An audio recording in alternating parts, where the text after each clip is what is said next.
are discussing today, Naari, Shakti and driving mission Viksit Bharat.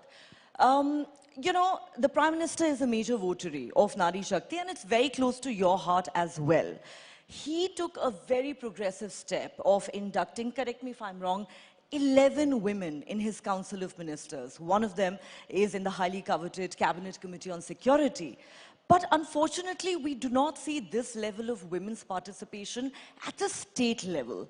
You will agree that if India has to take the next giant global leap, we need to unlock women's power. How do we do that?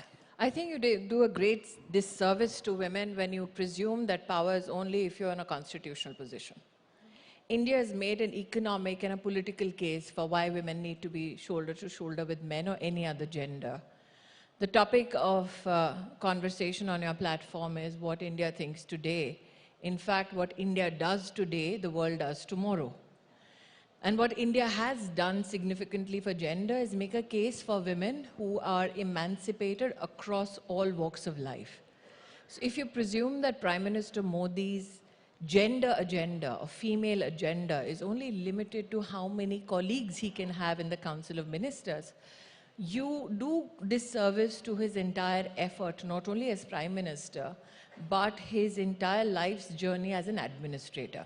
Now, I've had the greatest of privileges to see him function as the Chief Minister of Gujarat and as the Prime Minister of India. What did he do in Gujarat, which now finds resonance across India? He's one of the first people in the office of Chief Minister who ensured that there is a digital interface with citizens across all districts. He then ensured that there was a digital interface where medical infrastructure in a district, along with medical infrastructure right up to the level of panchayat, combined efforts to look after women and children, and especially their health. There was something called e-Mamta, which he did as the Chief Minister of Gujarat, where from the day a woman registers herself to give birth, to ensuring that she is encouraged to deliver the child in a medical institution and not birth at home. That is something he started 2 decades ago. Now, what happens when you encourage pregnant women to deliver in a medical institution?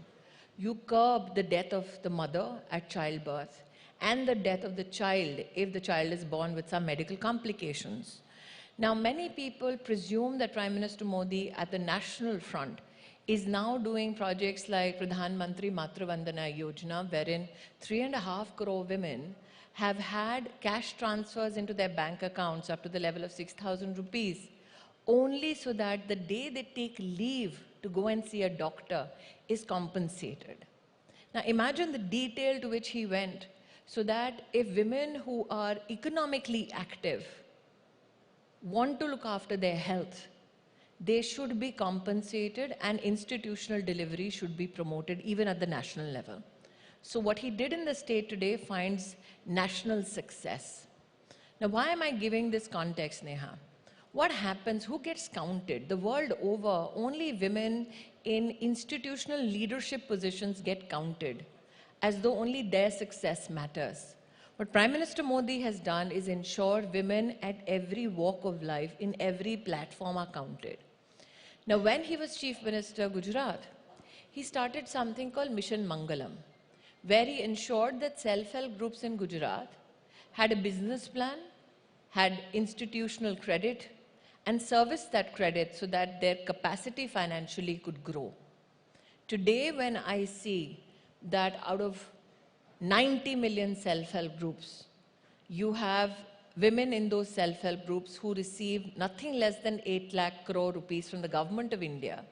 But if you compute their economic value in the Indian ecosystem of economy, you will see that they do business worth $37 billion every year. Shouldn't those women count? So when Prime Minister Modi says that these 90 million women in self-help groups matter, there are many who have still not done the math of the rural economy impact that these women have. Now imagine this, for the first time we have a Prime Minister who says that these women have capacity to become lakpatis. The nomenclature itself is not gendered. It favors a man. It's a lakpati. So he talks about financial ambition. Women were always spoken about from an aspirational and emancipation point of view as though they are waiting to be rescued. What Prime Minister Modi has done is make them equal partners in your economy.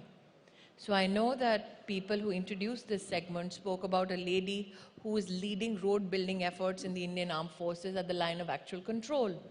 But you also have not heard the story of, for the first time, Prime Minister Modi ensuring that the labor code allows companies to hire women for underground mining.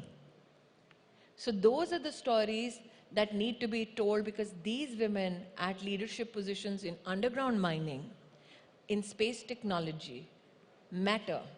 So yes, what the women in the Council of Ministers is just a political reflection, but the reality of what Prime Minister Modi has managed to do at the grassroots is enormous, and that's why I'm hopeful that what Prime Minister Modi in India has done today, the world should do tomorrow. And I say this because we have created that platform even during India's presidency at the G20. I'm sorry I'm taking so long, but I wanted to give context.